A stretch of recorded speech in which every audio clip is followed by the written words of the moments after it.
আটা দিয়ে ব্যাটার তৈরি করে বিকালের নাস্তায় অসম্ভব মজার একটু রেসিপি তৈরি করব। তো রেসিপিটি বানানোর জন্য প্রথমেই পুর বানিয়ে নেব। কড়াইতে তেল দিয়ে 2টা পেঁয়াজ কুচি ভেজে নিলাম। অ্যাড করে দিচ্ছি আদা আর রসুন বাটা। এর মধ্যে দিয়ে দিচ্ছি গাজর কুচি, এখানে 3 টেবিল চামচের মতো গাজর কুচি হবে। স্বাদ মতো লবণ অ্যাড করে দিলাম। পেঁয়াজের সাথে গাজর একটু ভেজে নেব, যেহেতু গাজরটা ফ্রোজেন করা ছিল। এখন এর মধ্যে অ্যাড করে দিচ্ছি রান্না করে নেওয়া মুরগির মাংস। মুরগির মাংস আমি হাত দিয়ে এভাবে ঝুড়া করে দিয়ে দিচ্ছি। দিয়ে দিচ্ছি 2টা কাঁচামরিচ কুচি, তার সাথে দেব কালো গোলমরিচের গুঁড়া। পানি দেওয়ার কোনো প্রয়োজন নেই, পানি ছাড়াই 2 থেকে 3 মিনিটের মতো ভেজে নেব। এখানে কিন্তু চাইলে চিকেন কিমাও ব্যবহার করতে পারেন।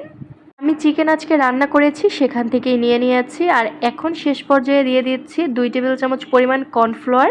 কর্নফ্লাওয়ার পানিতে গুলিয়ে অ্যাড করে দিলাম, এতে কিন্তু এই পুরটা অনেকটা আঠালো হবে। দিয়ে দিয়েছি টমেটো সস। টমেটো সস দেওয়ার কারণে এই পুরটা কিন্তু টেস্ট আরও বেড়ে যাবে। আমি আজকে যেভাবে নাস্তাটা তৈরি করব, এভাবে নাস্তা তৈরি করতে গেলে কিন্তু অবশ্যই একটু কর্নফ্লাওয়ার অ্যাড করে দেবেন, কারণ তাহলে কিন্তু ভাজার সময় নাস্তাগুলোর ভেতর থেকে এই পুর বের হয়ে যাবে না। পুর তৈরি হয়ে গেলে এখানে আমি হাফ কাপ নিয়ে নিয়েছি আটা, আর দিয়ে দিয়েছি স্বাদ মতো লবণ। অল্প অল্প করে নর্মাল পানি দিয়ে এরকম একটা ব্যাটার তৈরি করে নিয়েছি। তো বুঝতে পারছেন, পাতলা একটা ব্যাটার তৈরি করে নিয়েছি। এখন এখান থেকে 2 থেকে 3 চামচ পরিমাণ ব্যাটার দিয়ে এরকম পাতলা রুটি ভেজে নেব। রুটি কিন্তু অবশ্যই এপাশ ওপাশ থেকে একটু মুচমুচে করেই ভেজে নিতে হবে, দেখেই তো বুঝতে পারছেন। যেহেতু ব্যাটার তৈরি করে এই রুটিগুলো তৈরি করেছি, এই রুটিগুলো কিন্তু অনেক বেশি সফট হয়।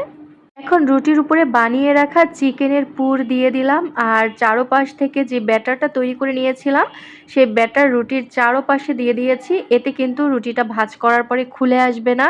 এখন আমি আমার পছন্দ মতো সাইজে কেটে নিলাম। আমি 4 ভাগ করেছি, চাইলে আপনারা 3 ভাগও করতে পারবেন। আর দেখেই তো বুঝতে পারছেন, 2 পাশ থেকে কিন্তু আটার ব্যাটার লাগিয়ে নিয়েছি। এতে হবে কি, এটা কিন্তু একদম আঠার কাজ করবে। ভেজে নেওয়ার সময় একদম সাইড থেকে পুর বের হয়ে যাবে না। আর চাইলে কিন্তু পুরো এই নাস্তার টুকরাটাই ওই ব্যাটারের মধ্যে দিয়ে দিতে পারেন, তবে আমি 2 সাইড থেকে দিয়েছি, এতেই কিন্তু হয়ে গেছে। এখন মিডিয়াম আঁচে ভেজে নেব, এপিট ওপিট করে 4 থেকে 5 মিনিটের মতো ভেজে নিলেই হয়ে যাবে। দেখতেই তো পাচ্ছেন, এপাশ ওপাশ করে উল্টে ভেজে নিচ্ছে, কিন্তু ভেতরের পুরগুলো কিন্তু একদম বের হচ্ছে না। আটার ব্যাটার চারপাশে লাগিয়ে দেওয়ার কারণেই কিন্তু পুরগুলো একদম বের হয়ে যাচ্ছে না। খুব সুন্দরভাবে ভাজা হয়ে গেল। এই নাস্তাগুলো অল্প সময় ভেজে নিলেই কিন্তু খুব সুন্দর কালার চলে আসবে। আর দেখুন কতটা পারফেক্ট হয়েছে।